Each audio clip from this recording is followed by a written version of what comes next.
Përshëndetje gjithë juve që në të momente jeni me ndrimin e natës, unë jam Alaudin dhe mirë se po takohemi në terminin tuaj të rregullt të emisionit numër 1 në prime time. Ora 22, ndrimi natës, unë Alaudin, Klan Kosova, gjithë kamermanët, Donika të mrapa dhe të ftuarit tanë me të cilët do flasim sot për temën pse hezitojmë të konsultohemi me psikologët. A ekziston akoma në fakt kjo ndroja ndaj psikologëve dhe nëse vizitojmë psikologun mendojmë se tjerët do të na etiketojnë si të smur mendor apo në çështje të tilla. Sa ka konfidencialitet mes psikologut dhe pacientit, për gjitha këto do të diskutojmë me tre të ftuarit tanë që janë psikolog. Natyra Agani, ligjëruese në Universitetin e Prishtinës dhe psikologe, Mimoza Gashi, psikologe, si dhe Visar Sadiku, psikolog, tashmë të gjithë e njihni Visar Sadiku, meqense është edhe një mik i përhershëm i televizionit Klan Kosova në emisionet të ndryshme. E ftojmë në studio. I ftojmë.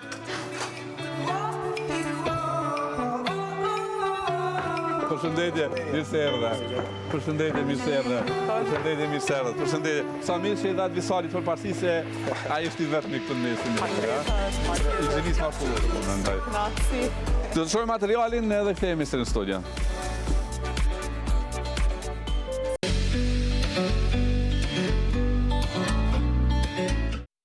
Mirë se erdhet.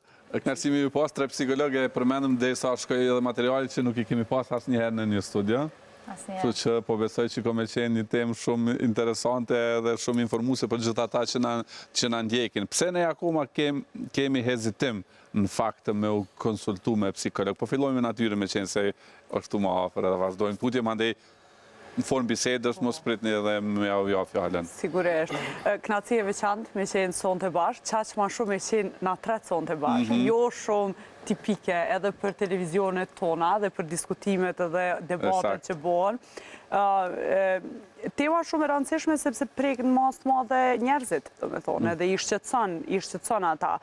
Arsyeja ndoshta pse njerëzit hezitojnë ose halon nuk kanë vendos me marrë hapin për me u konsultu në mënyrë pak ma profesionale për shqetësime që i kanë mas të madhe lidhet edhe me ata që besojnë që munden me te i kalu, sepse shumica e problemeve ditore te i kalohen. Nga njëherë për shkak të shkatësive dhe mundësive individuale që i kemi për me te i kalu, nga njëherë për shkak mbështetjes familjes që e marrin me te i kalu problemin, kolegëve të punës, edhe kalohen do tëtë. Por ka disa probleme, sidomos ato të shëndetit mendor, të cilat pa ndihmë profesionale dhe pa një plan të strukturuar dhe personalizuar, është vështirë me i kalu. Edhe prandaj njerëzit zakonisht kur vinë na vinë të pashpres. Në atë fazën e fundit, po mendonit. Edhe pastaj edhe intervenime edhe kozgjatja është ma e gjatë edhe ma e madhe të njëjtën kohë. Por unë, si me thonë, më pëlqen kjo idea që njerëzit mundohen. Sepse mundohen me i gjetë ato burimet e reziliencës brenda atyre për me mujtë me te i kalu vështërsin. Koncepti i reziliencës në psikologi konsiderohet shumë e rëndësishme, sepse më mbështetet në ato burimet individuale që na i kemi, për me mujtë me i kalu problemet. Edhe shumit që njerëzit i përdori për disa individ, nuk janë vetëdijshëm mjaftueshëm që i kanë ato burime caktuar, edhe procesi terapeutik e mundson pikërisht këto, që me kuptua ata cilat janë pikat, shkatësitë, aftësitë, kompetencat e tyre për me mujtë me i kalu vështirësitë që i kanë. A ju ngatrojnë me psikiatrin? Po na ngatrojnë, kanë herë dhe na e ngatrojmë vetën tonë. Po për shkak se janë fusha të ngjashme, domethënë, edhe trajtimin e problemeve edhe fokusin e tematikës e kemi të njëjtë. Edhe kjo është aty nga tresa e cila botë. Për shembull, në botë ka shumë psikologë të cilët kryen një subspecializim të caktuar në farmakologji edhe i jepet e drejta me përshkru terapi. Për shkak se në disa raste specifike, kombinimi i psikoterapisë me farmakoterapi ka shumë ma shumë sukses se sa vetëm farmakoterapia. Kështu që na ngatrojnë, por e rëndësishme është që ka dhe një vedije mbi punën që e bën edhe njëna palë dhe pala tjetër. Ajo mendimi klasik është që te ju vime dhe flasim ma shumë, ndërka që te ata na përshujnë barna edhe i marrin. Që është ajo diskursi i përgjithshëm i njerëzve që mbizotran. Por në përgjithësi, me thonë, ka një vedije ma të madhe saj përket edhe preferencave, detajeve edhe gjërave të tjera që na dallojnë. Visar, kur do të me konsideru një person që ka nevoj për ndihmë profesionale, ka nevoj me shku te psikologu? Në bazë të ndryshimeve ose dinamikave të jetës, ne shpashemi jemi të ekspozuar ndaj situatave të cilat provokojnë gjendje të ndryshme emocionale. Ato janë kalimtare. në bazë të përvojës dhe në bazë të asaj që ne shohim, në bazë të asaj që klientët e prezantojnë. Përvoja shumë vjeçare klinike ka derivu në një manual i cili na mëson se deri kur ne kemi tolerancën, siç e përmend Natyra, reziliencën, mekanizmat tonë të cilave përballemi për me te kalu suksesshëm një problem, dhe atëherë kur ne dështojmë për të përballë suksesshëm dhe po shkojmë drejt një çrregullime të caktuar. Konkretisht, në çdo problem ekzistojnë nomenklatura të cilat na mësojnë për me i te kalu ato. Domethënë që ti llogarisim për marrë deri te diagnostifikimi një çështje të caktuar.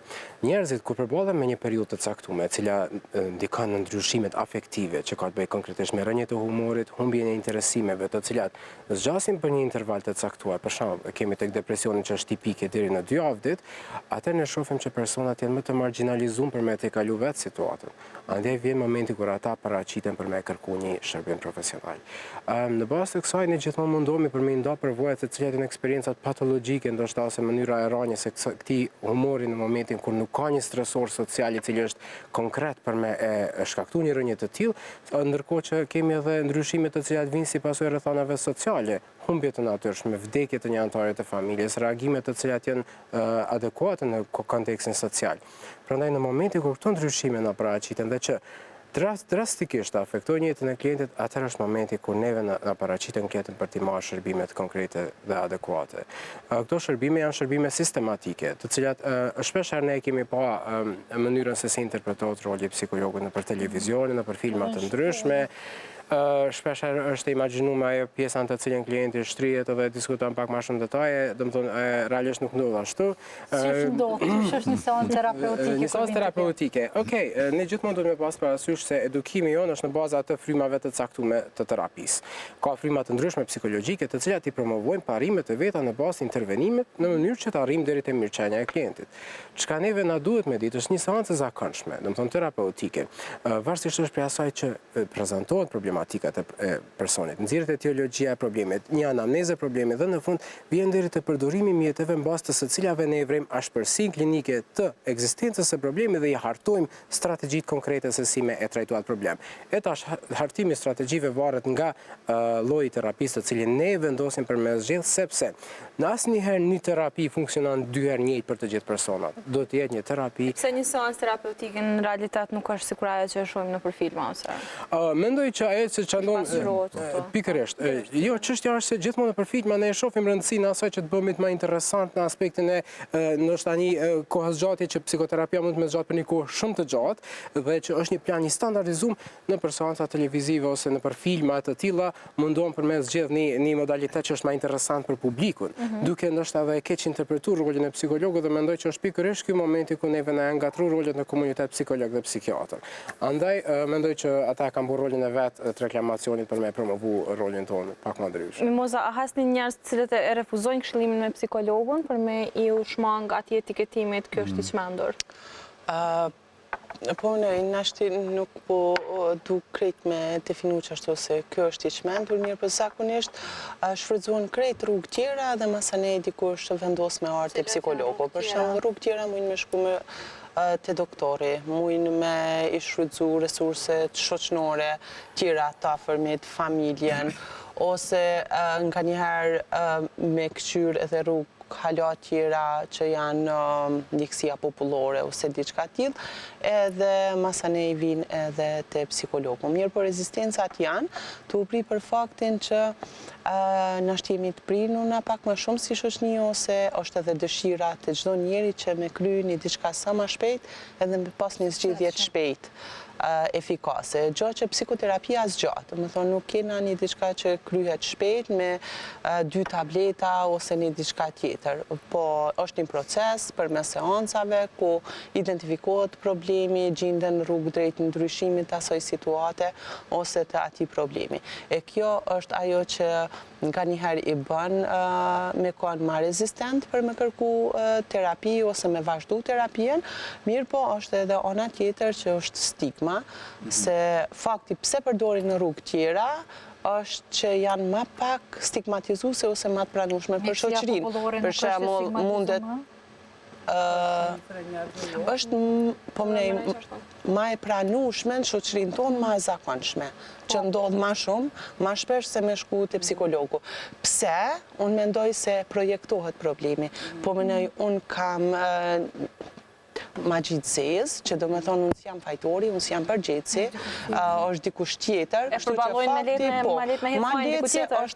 Unë jam viktim e një diçka që mu më ka ndodhë prej faktorëve të jashtëm, do me thonë prej jashtëm. Do me thonë, burimi i problemit në atë rast nuk shihet nga brenda, nga vetë personi, mirë po hulumtohet nga jashtë edhe si i tillë edhe pritet që me një takim të dikush që shëron magjinë e zez, edhe mu te i kalu gjë që te psikologu nuk ndodh kjo. A vind pa shpresat atë kjo, me që i shfryzojnë gjitha resurset?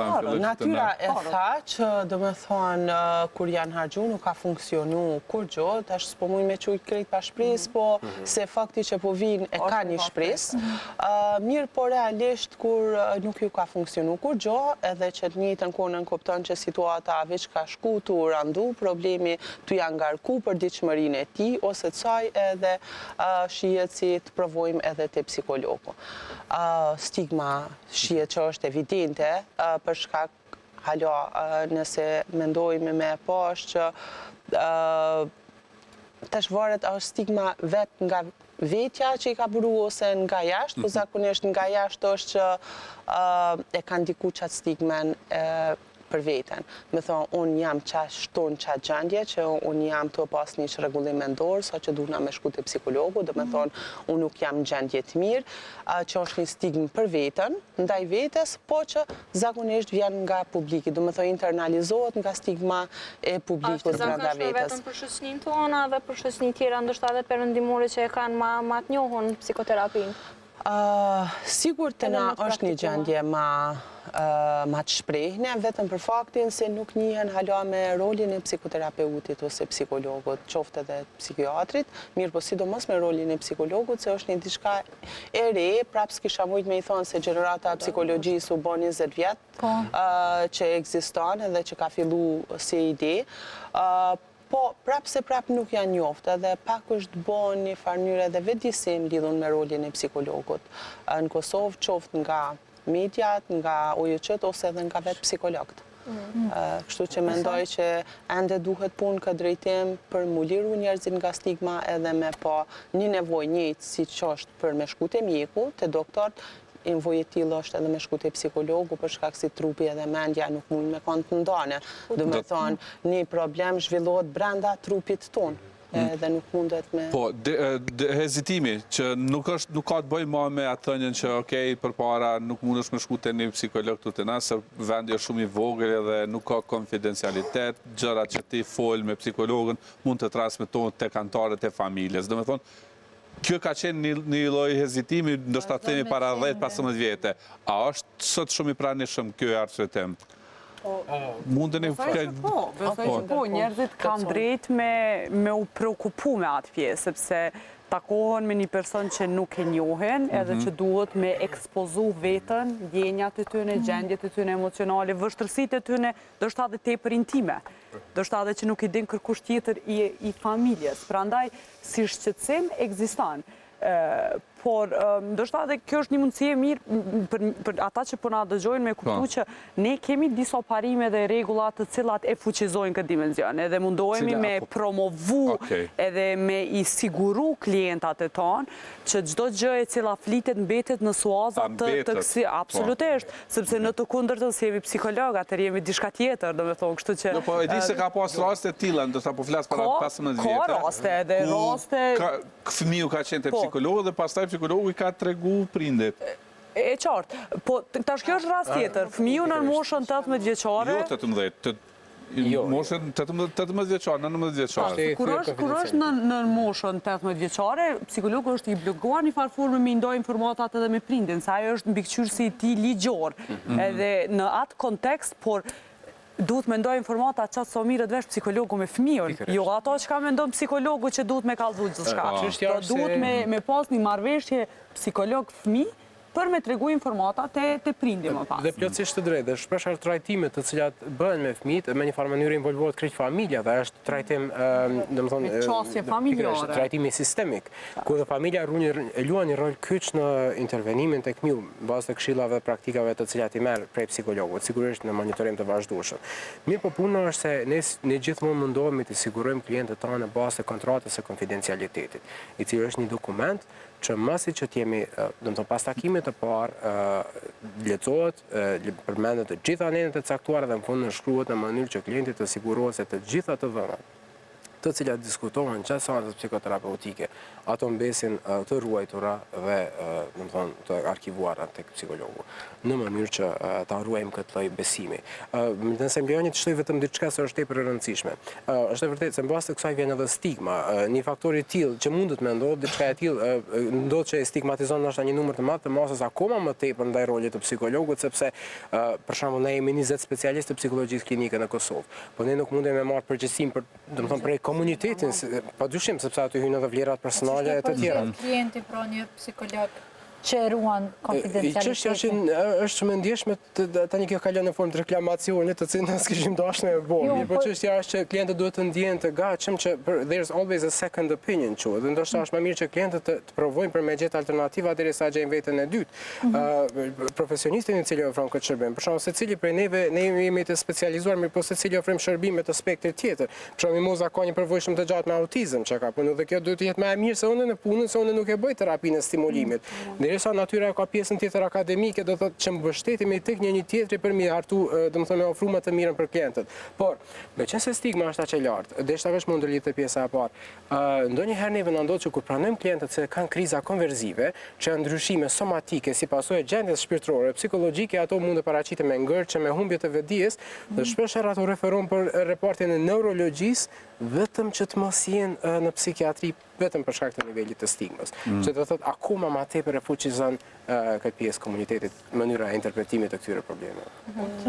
Kisha dashur me shtu hala te rasti që e morët shembull, se për shembull është dikush 19 vjetë dhe është domethënë konsiderohet si person madhor, edhe ndarja e informatave sigurt me këndo tjetër nuk kishte qenë e drejtë, domethënë kish bën vet psikologun këtë rast një thymje të etikës, edhe një gabim shumë të madh njëkohësisht. Mirë po në ka raste kur na jemi të detyruar me të i kalu, edhe është etike me të i kalu, domethënë me kalu informacionit të një palë tjetër e tretë, kur një person është jeta e tij është e rrezikune ose e rrezikune nga vetë jetat e personave të tjerë.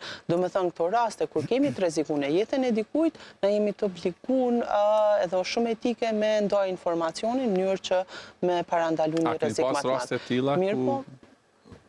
Jeta e personit është në rrezik? Po, absolutisht.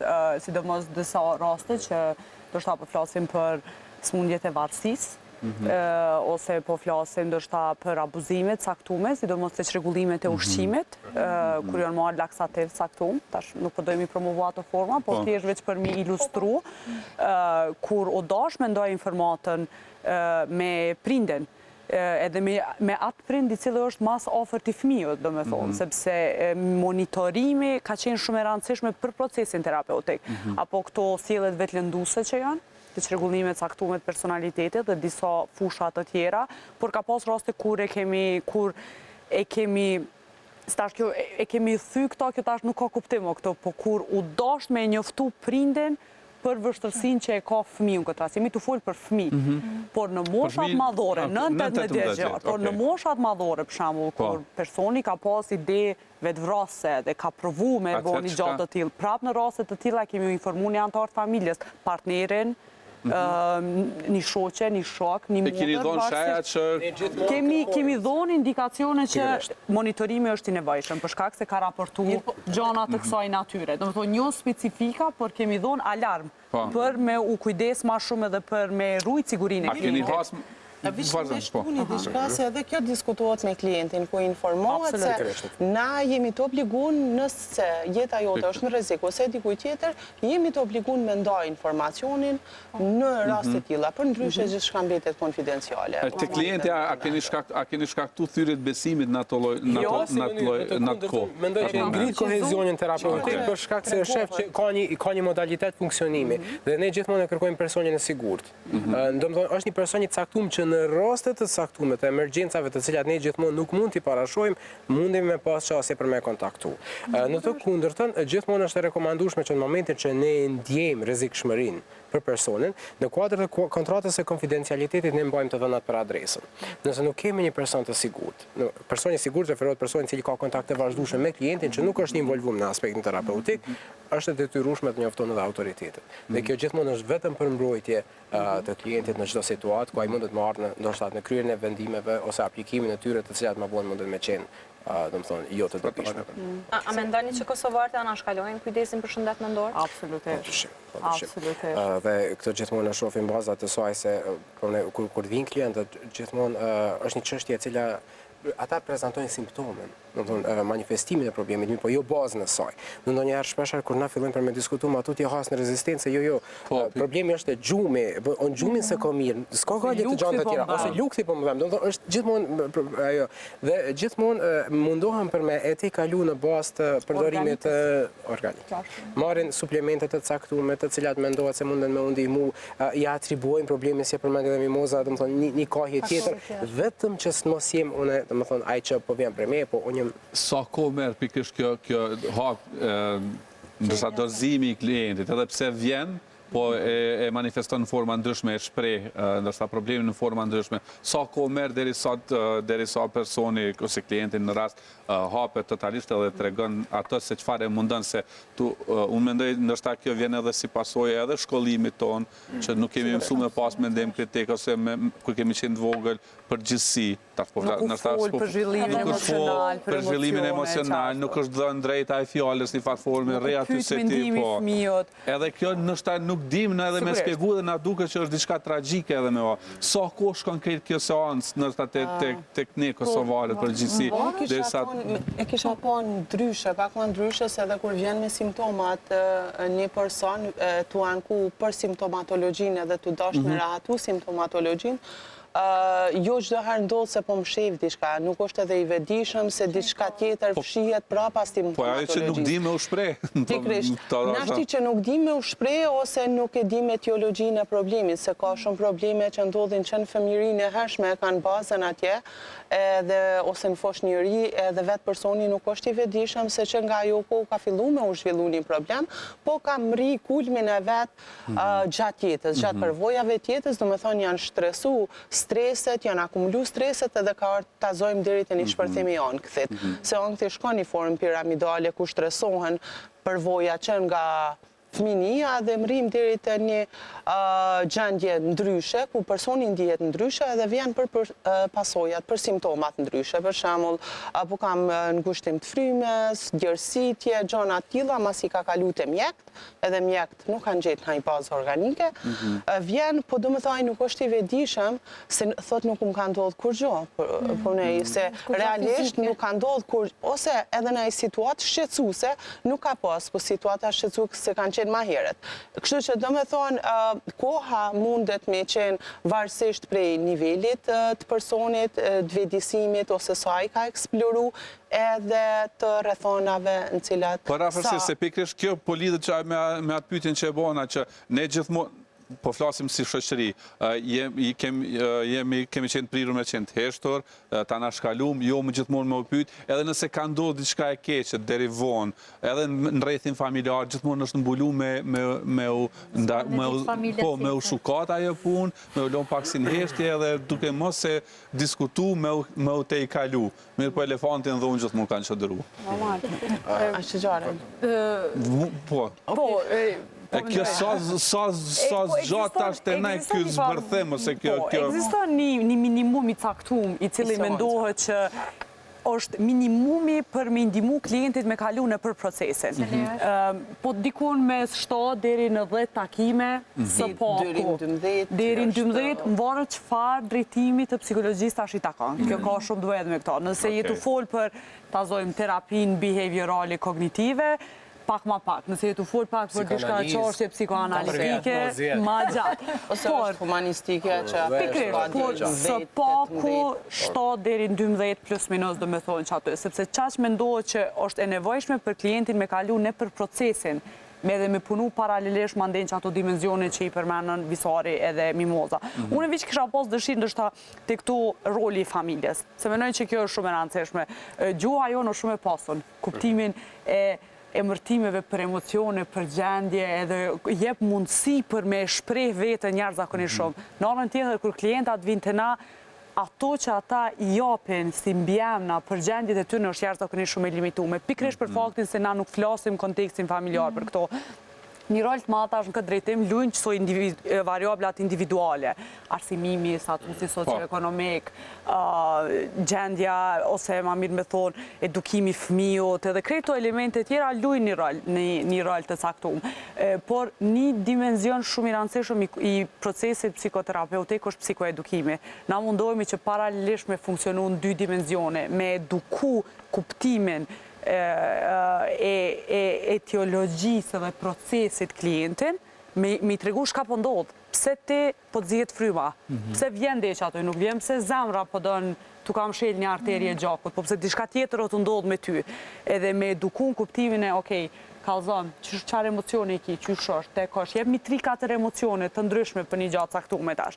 Edhe të njëjtën kohë me implementu programet tona, ose më mirë me thonë ato protokollet e punës të cilat na i aplikojmë për me te kalu problemin. Pra, qasja është 2 dimensionale. Dhe kjo menoj që është esenciale kur bëhet fjalë për dallimet tona që i kena me psikiatrit. Na shkojmë në 2 rrafshe, pavarësisht që fusha tona ka një farë konvergjencë në një moment caktuar, por që na i kemi komponent kryesore edukimi, sepse dojmë me moj klientin sa ma pak afër vetës, dojmë me pavarësu, me bo ato me kuptu për vetën e ti ma shumë, edhe me mujtë mja fuqizu që ato komponentat reziliencë për cilat falë ma herët, edhe ma ndej me trajtu vështërsi që i ka, bashkë çfarë i ka. E tha që dojnë me moj klientin sa ma pak afër vetës, po në momentin që kalojnë 7-10-12 seansa, ndoshta te i kalohet, ose i qitët emri problemit, ose ankthit, të çka do që ka klienti, a ka klientë të cilët e krijojnë to në baza mujore si një lloj rutine, cilët pavarësisht jetës dinamike që kemi, stresit, punës, familjes,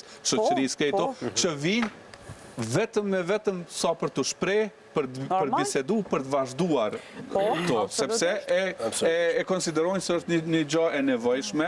Për shëndetin e të në mendor. Normal. Është edhe një terapi që është brief terapi që po mënej së çdo mosdo e thonë me pas një çrregullim mendor ose një problem pak më serioz, më të shprehur, mirë po ka mundësi dikush me pas veç një dilemë jetësore, një vendim, jo që te psikologu e merr vendimin, po bashkërisht me psikologun e shërtojnë situatën edhe ajo brief terapi edhe shkon 4 seanca për shembull. Edhe do të thonë ka edhe mundësi më të shkurta për gjona, ka nevojë një diçka, shkon disa seanca shumë pak. Po dikush baza mujore vetiu, ka ndjen stres, edhe do me u shpreh. Jeta o dinamike, situata të reja. Absolutisht. Realisht shumë e zakonshme. Komponenta e psikoedukimit është jashtëzakonisht e rëndësishme, po me fjalën psikoterapi nuk kuptohet më shumë një rrugtim. Në bazë të secili personi fiton shkatësi të reja, përvoja të reja të cilat e ndihmojnë për më ballafaqu edhe në të ardhmen. Ka disa probleme të cilat për shembull kërkojnë vëmendje të kohëpaskëshme. Është një çrregullim i depresionit të rikthyeshëm. Me çfarë personi duhet me u riparaqit në momentin kur simptomat mundet me u paraqit, pavarësisht mënyrës së trajtimit, ai shkon duke u prolonguar me vite, mirë po përsëri ajo mund të jetë e rikthyeshme.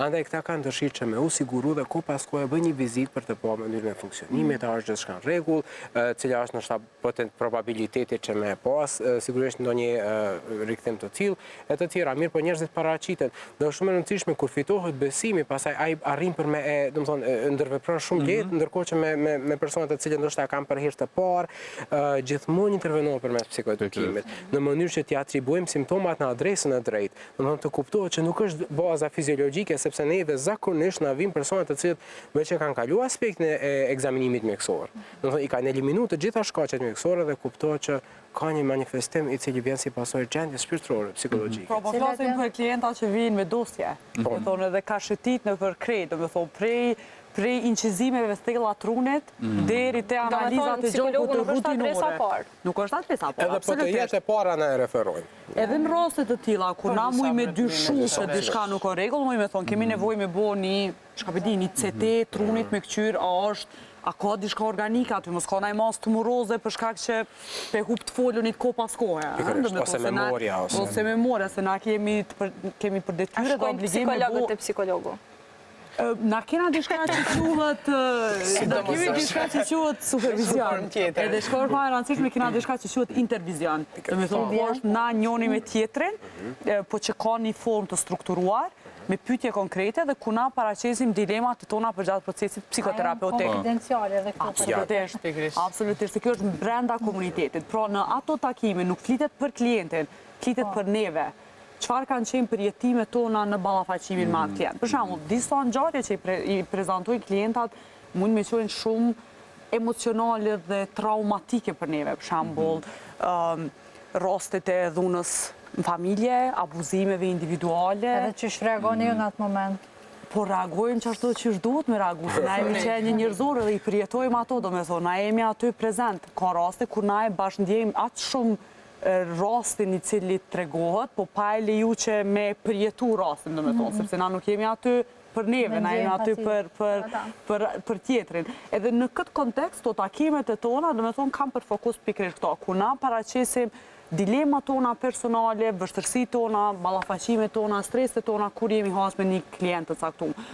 Por nuk e shoh problematike dhe as pak stigmatizuese nëse në një moment të caktuar të jetës tonë, varësisht rrethanave që munden me ardhë, ne me kërku mënyrë profesionale për me i te i kalu ato. Sepse mbi të gjitha na jemi njerëz, edhe depresioni prek edhe psikolog. Amfi prek edhe psikolog. Sa ka ndiku të ju rastet ndryshme? Po ndikojnë, sigurisht. Diçka që dishta me shtu, pra se me dalë të shkjo është se gjatë specializimit na kemi pas edhe disa orë ma shumë se 50 kanë qenë terapi personale, që ka qenë pikërisht që kjo që me qenë një terapi për vetë-vetën tonë, për konfliktet tona, cilat ma pak masane na minimizohen gjasat me interferu në terapi, do me thonë, kur një problem i klientit interferon me një problem tonin.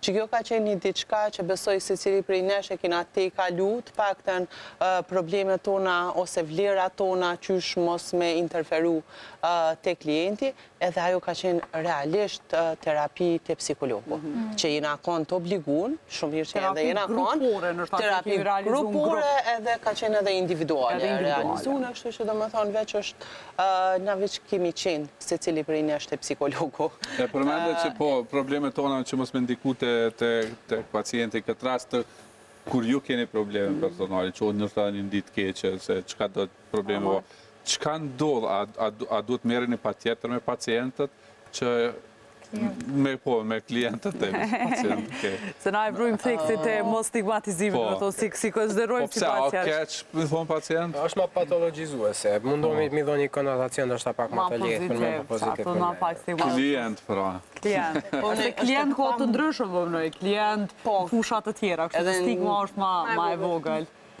është e pamundshme na gjatë ditës mos me na ndodhë dhe neve diçka me pas shqetësimet tona, po si çdo kush që punon një ditë zakonshme i ka shqetësimet, po duhet me shku në punë, nuk mundemi me u tërheq çdo herë sa na kena një përvojë personale jo të mirë. Apo më një diçka që secili prej nesh besoj që jena veç e kena te i kalu në është me ditë me nda problemet tua personale me ato që ti ki përpara me klientin. Në më thonë mos me la me interferu që ato menagjimi i përvojave tua, i streseve tua, në raport me streset edhe seancet terapeutike. Edhe e dyta ma e rëndësishme ato që për e thekson Mimoza është që na kemi një sens shumë të lartë të vedijes. Kuptimin e asaj se shka po ndodh me neve.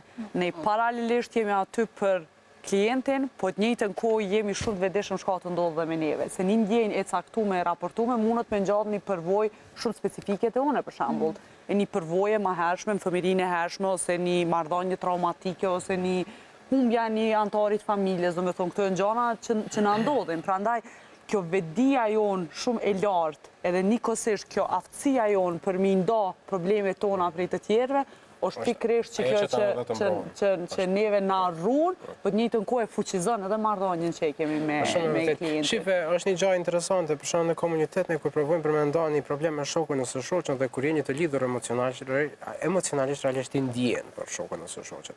Në aspektin terapeutik ne jemi relativisht të mirë mbajtur në aspektin e ndjesive.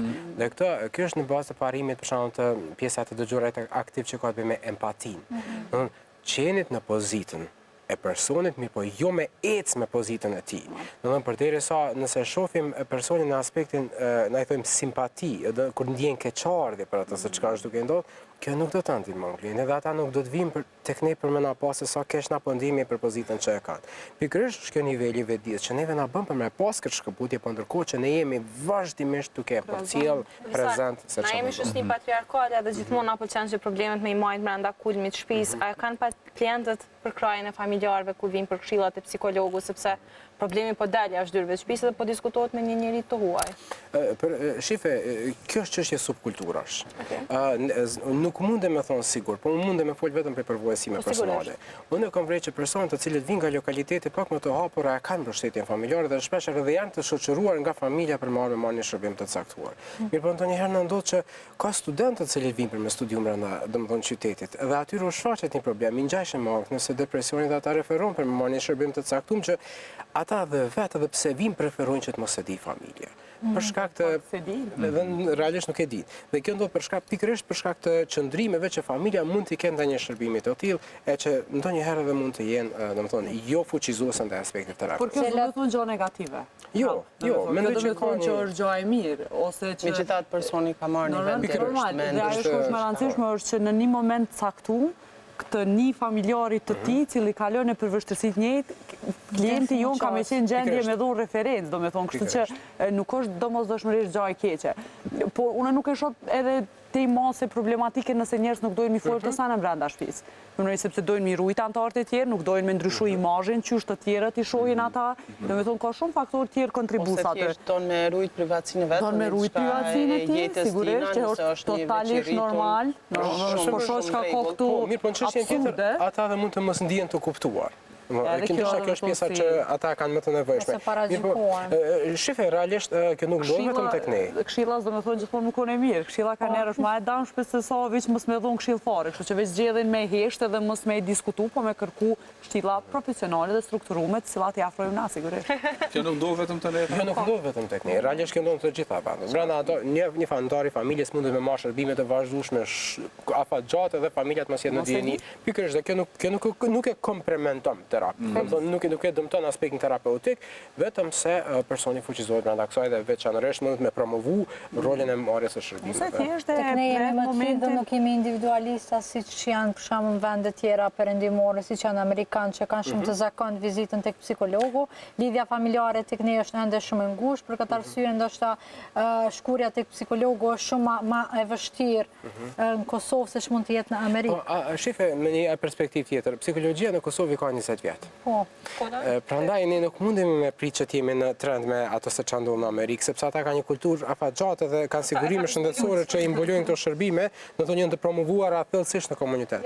Tek ne janë akoma pak më të çato është dal, për shembull, shërbimet e shëndetit mendor, shërbimet te psikologu nuk mbulohen prej sigurimeve individuale. Janë kosto shtesë dhe kjo do të thonë kjo automatikisht nuk kupton që okay, ma mirë pi bëj krejt inqizimet e ti përjashtoj organiket, e nëse jom që aty mirë, shkoj të psikologu se më kalan. Me thonë, sepse në kuptimin financiar e prek individin, se jemi të folë afat gjate, si promovon, atëherë që ndikon një indirekte edhe për ndikon stigma. Edhe kjo është një vështërsi tjetër. Çka ndodh nëse problemi prolongohet dhe nuk vizitohet psikologu, thellohet gjendja emocionale?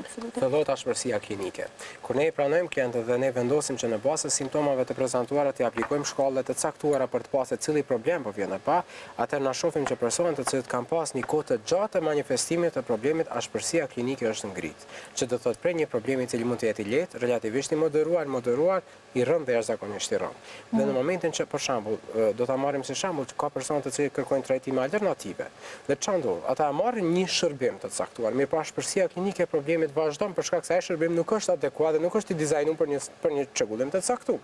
Dhe kur vin tek ne pastaj bëhet vetëm, domethënë, është jashtëzakonisht e vështirë.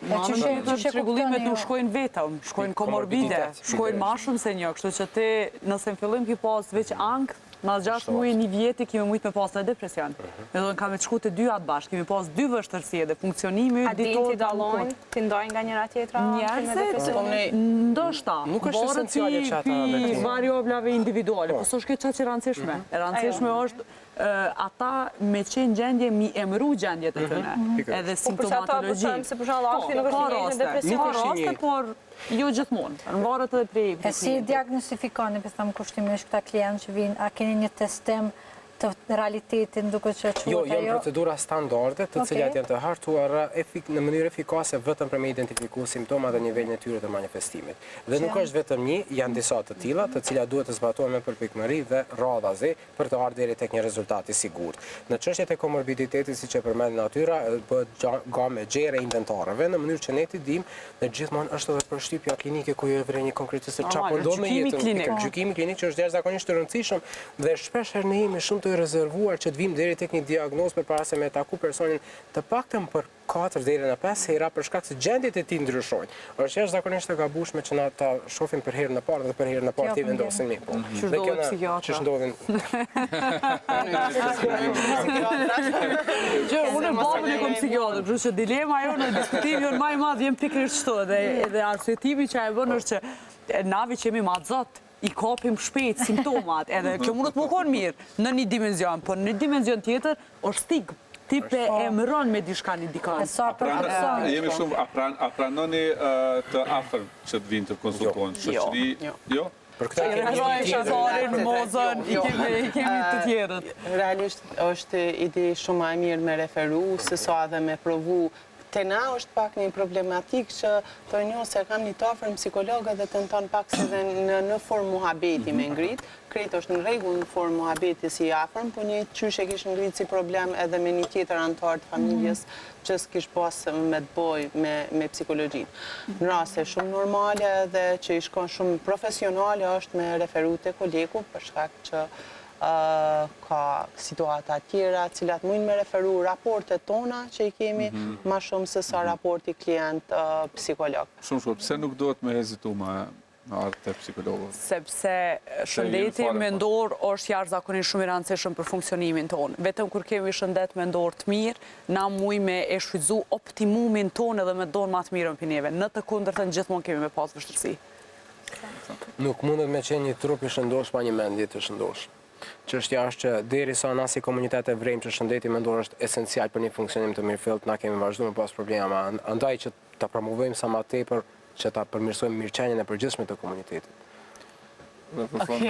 Po mendoj që përveç që është ndihmës personale që e bën një individ ma lehtë mu ballafaqu me rutinën e tij ditore kur veç e merr trajtimin për kitazi me problematikën, e ndihmon edhe raportet e tij ndërpersonale, qoftë edhe me familjen, e bën më efikas në punë ose gjë që janë të rrezikuara kur veç e kena një problem. Domethënë rrezikohet shoqënia, rrezikohet puna, rrezikohen shkollimi, gjë që ka shumë probleme që ti kaluan. Domethënë shëndeti mendor deri më tash vonë është pas një diçka e patrajtueshme, shumë probleme, po ka njëherë problemet e shëndetit mendor janë qashtë trajtueshme, sa gjendja e personit veç ka ndryshu për ma mirë, në krahasim me gjendjen para qoftë dhe problemit. Së është një kalitje vetë, vetë procesi terapeutik e ofron një pjekuri, se që interveprimi verbal mes psikologot edhe pacientit i ndihmon një reflektimit thellë, të vedisimit për gjendjen e vetë, sjelljet e veta, emocionet, mendimet, edhe krejt që kjo është një pasuri. Faleminderit shumë që ndatë kohën me qenë sonte me ne, po besoj që nuk do të jetë hera fundi që jemi mbledhur dhe kemi bashkëlluar. Po, ka shumë. Faleminderit shumë, natën e mirë.